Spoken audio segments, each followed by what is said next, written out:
bosku, kembali lagi di channel Era Mobile. Jadi di video kali ini masih seputaran produk terbaru ya, yang kemarin udah kita unboxing. Ini dia Xiaomi 14T Pro ya. Dan di video kali ini berbeda, di video sebelumnya kita beset kotak buat unboxing dan kasih lihat ke kalian. Di video kali ini kita bakal beset lagi kotak si Xiaomi 14T Pro, karena kita bakalan bahas poin kelebihan dan kekurangan apa aja sih yang dimilikin Xiaomi 14T Pro ini. Kalian mau tahu jawabannya? Simak video ini sampai habis ya. Jadi seperti biasa, pertama kita beset dulu kotaknya. Jadi ini baru lagi ya. Ini adalah varian grey juga, sama kayak kemarin. Beset dan kita lihat di sini. Nah, ini langsung turun ya. Oke, mulus banget. Jadi kelebihan yang pertama ini tentu aja saya rasa dari kelengkapan paket penjualannya.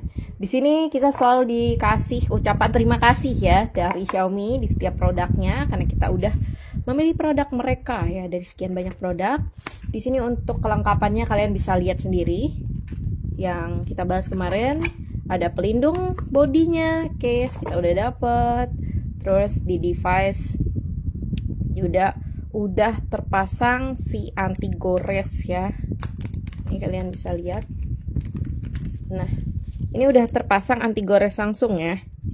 Jadi perlindungan layarnya juga udah ada, udah dapet. Selain perlindungan body, terus di kotaknya juga super lengkap. Di sini nggak perlu worry lagi buat cari ataupun siapin budget lagi buat beli chargernya yang terpisah, karena di kotak Xiaomi 14T Pro ini dia udah disediain ya adapter chargernya dan si kabelnya juga. Jadi udah paket lengkap, siap pakai untuk Xiaomi 14T Pro ini dari segi kelengkapan penjualannya.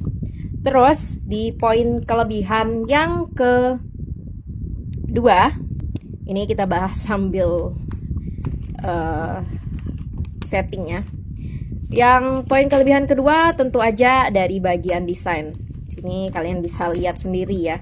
Desainnya apik dan menarik. Ini sambil kita nyalain. Nah, bodinya itu super pas ya, walaupun dalam milimeternya ini lumayan tebal ya. Untuk 14T Pro ini 8,39 mm. Tapi pas dipegang tuh feel-nya itu nyaman banget ya. Jadi nggak yang gimana-gimana untuk ketebalannya. Bodinya desain cakep, terus nyaman digenggam, dan udah punya perlindungan ekstra ya, karena udah tersertifikasi IP68. 6 untuk penanda anti debunya, itu yang paling tinggi, dan 8 untuk penanda anti airnya ya. Jadi udah aman banget. Terus poin kelebihan yang ketiga, tentunya kalian bisa lihat sendiri ya di sini dari layarnya. Nih kita selesain dulu ya buat setting-setting. Oke, kita tunggu sebentar. Di sini untuk layarnya, dia itu super tipis untuk bezelnya. Rasio bodi ke layarnya itu cuma 89% ya. Jadi ini tuh untuk bezel yang tipis mampu menciptakan visual yang atraktif menurut aku. Untuk panel layarnya, dia itu sudah menggunakan panel AMOLED dengan ukuran layar 6,67 inci yang punya resolusi 1500K ya, 1500 resolusinya atau 1,5K, dan pixelnya itu di 1220 kali 2712 pixel ya, dan mendukung refresh rate mulus banget secara tablet itu di 144 Hz, dan juga bisa memancarkan 68 miliar warna, bayangin aja. Dan di sini kita udah disambut langsung sama home-nya ya setelah tadi kita setting. Ini tampilan layar depannya. Ini keberasa banget mahalnya ya.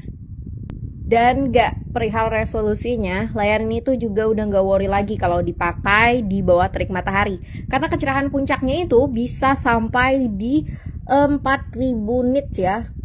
ketika menampilkan konten HDR, dan layarnya ini sudah diproteksi Corning Gorilla Glass 5. Jadi udah aman banget ya, selain keren juga udah aman banget perlindungannya.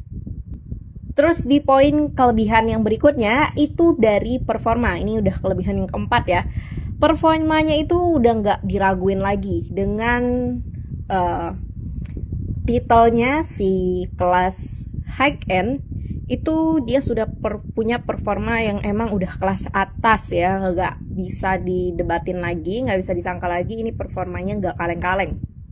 Ini untuk chipsetnya sendiri, itu dia sudah memakai MediaTek 9300 plus ya.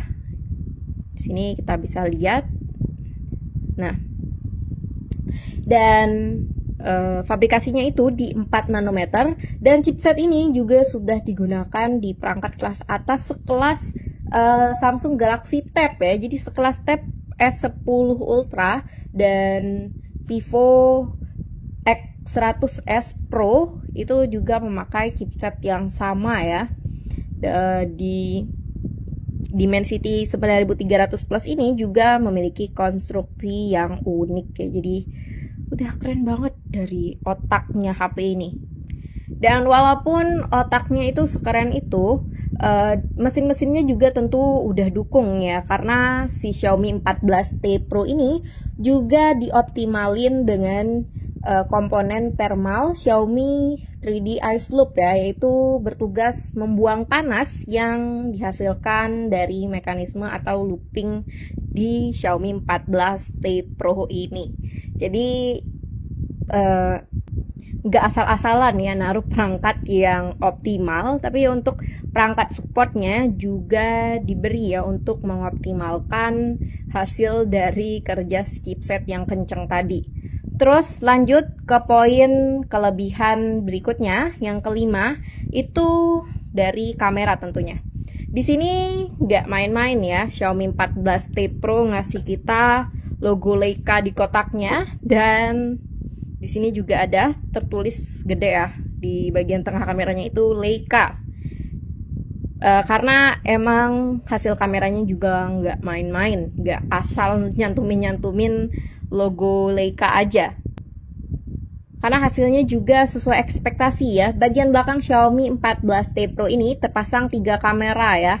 Dan Leica ini merupakan perusahaan asal Jerman yang khusus membantu Xiaomi untuk menciptakan setelan yang pas agar kamera dapat menghasilkan gambar yang optimal ya. 3 kamera belakangnya itu meliputi kamera utama yaitu 50 megapiksel, terus ada kamera telefoto juga 50 megapiksel, dan kamera ultrawide 12 megapiksel. OIS-nya juga ada ya di kamera utama, sedangkan untuk autofocus ada di kamera utama dan telefoto. Kemudian untuk perbesaran optik kamera telefotonya bisa sampai di 2,6 kali ya. Jadi super besar dan jauh banget. Terus di sini untuk sensor kameranya sendiri, kamera utama di kamera belakangnya itu memakai sensor Light Fusion 900, dan untuk kamera ultrawide menggunakan sensor OmniVision OV13B, dan kamera tele sudah pakai sensor Samsung ISOCELL ya, GN1. Ini super komplit banget sih perpaduan kameranya. Terus lanjut dari kamera belakang kita ke kamera depannya. Itu dia didukung dengan 32 megapiksel selfie kamera ya, dengan bukaan f2.0. Dan kamera depannya ini menggunakan sensor Samsung ISOCELL KD1 yang ukurannya 1/3,44 inci. Terus kamera Xiaomi 14T Pro ini juga merekam hingga resolusi 8K ya, dengan bingkai maksimal di 30 fps, dan untuk video 4K-nya itu bingkainya bisa maksimal di 60 fps ya.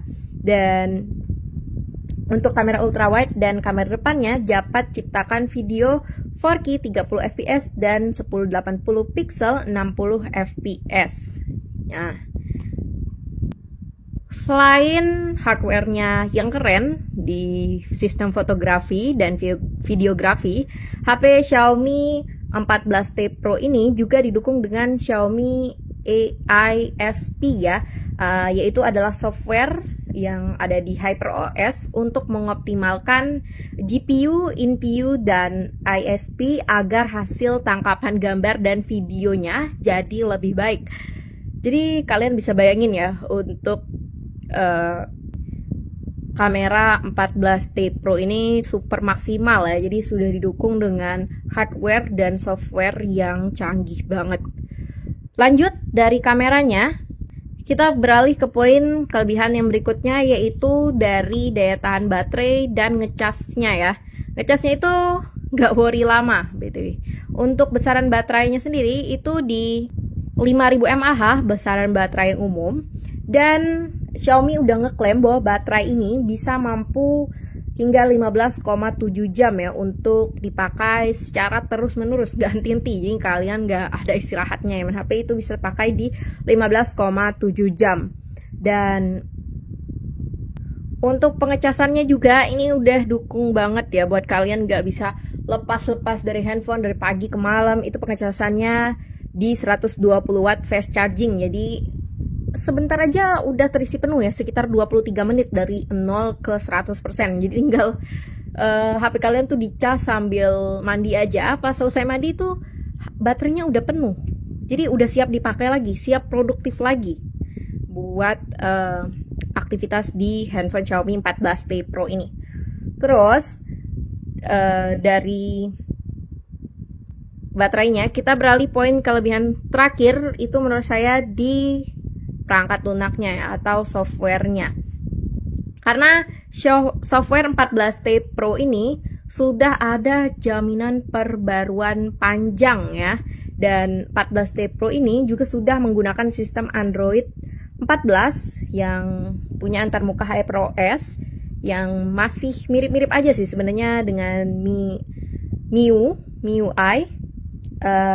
Bisa dilihat dari icon-iconnya, ini juga masih sama ya dengan Xiaomi yang punya peluncuran MIUI ya. Namun untuk tampilannya nggak bisa diraguin, HyperOS ini tampilannya lebih modern ya dan simple. Dan HP Xiaomi 14T Pro ini juga sudah didukung dengan berbagai AI ya. Salah satunya adalah ada AI interpreter, yaitu ini udah ada ya di Samsung S24 series yang saya bahas kemarin, dan Z Fold dan Flip juga udah punya. Ini tuh adalah AI yang bisa bantu kalian buat komunikasi langsung real time ya. Mungkin dengan orang yang berbahasa asing, jadi dia bisa nerjemahin langsung percakapan kalian, jadi memudahkan banget kan. Dan ada lagi beberapa fitur AI, yaitu Notes AI, Recorder AI, Subtitle AI, dan masih banyak lagi. Jadi mungkin itu aja sih untuk poin kelebihannya. Oh iya, dan untuk update-nya tadi itu dijamin bisa sampai 4 kali upgrade ya versi Android untuk 5 tahun pembaruan security patch. Jadi itu aja untuk poin kelebihan dari Xiaomi 14T Pro ini. Kita lanjut ke poin kekurangannya. Di sini menurut aku dari poin kekurangannya susah sih nyarinya, tapi tetap ada ya. Semua hal tuh ada plus minusnya. Di sini untuk kekurangannya sendiri, dari pertama itu menurut aku sekilas pertama lihat itu kayak bukan ponsel yang di kelasnya gitu. Sebenarnya nggak masalah soal desain sih, saya suka, tapi di beberapa poin, contohnya dari kamera ya, kameranya ini nggak asing gitu, familiar, mirip si modul kamera merek sebelah yang inisialnya I ya. Jadi kayak nggak kelihatan kalau ini tuh handphone high-end loh. Jadi nggak ada yang terlalu wow juga dari desainnya, gak menandakan kalau ini tuh handphone mahal ya, mungkin, tapi kelihatan dari warnanya juga. Tapi untuk desain kameranya sih yang saya nggak suka ya, tapi itu balik ke selera masing-masing. Terus poin kelebihan kekurangan yang kedua itu di USB-nya. Dia itu masih menggunakan USB 2.0 ya, dan display out absent. Karena untuk kelas atas tuh biasanya udah pakai USB 3.0 ya. Masalahnya itu di USB 2.0 ini dia kurang kenceng gitu dan lazim dipakai di kelas entry dan menengah gitu. Tapi nggak sesuai gitu buat si kelas high end Xiaomi 14T Pro ini. Terus karena USB-nya masih menggunakan 2.0, HP Xiaomi 14T Pro ini dia masih display out ya. Jadi belum mendukung USB display out untuk memproyeksikan tampilan ke monitor eksternal via kabel. Jadi menurut aku 2 poin itu aja sih untuk kekurangannya. Tapi kalau kalian ada tambahan, kalian bisa tulis di kolom komentar. Jadi gimana bosku? Tertarik buat ganti handphone kalian ke Xiaomi 14T Pro? Tulis pendapat kalian di kolom komentar. Dan jangan lupa like and subscribe video dan channel ini.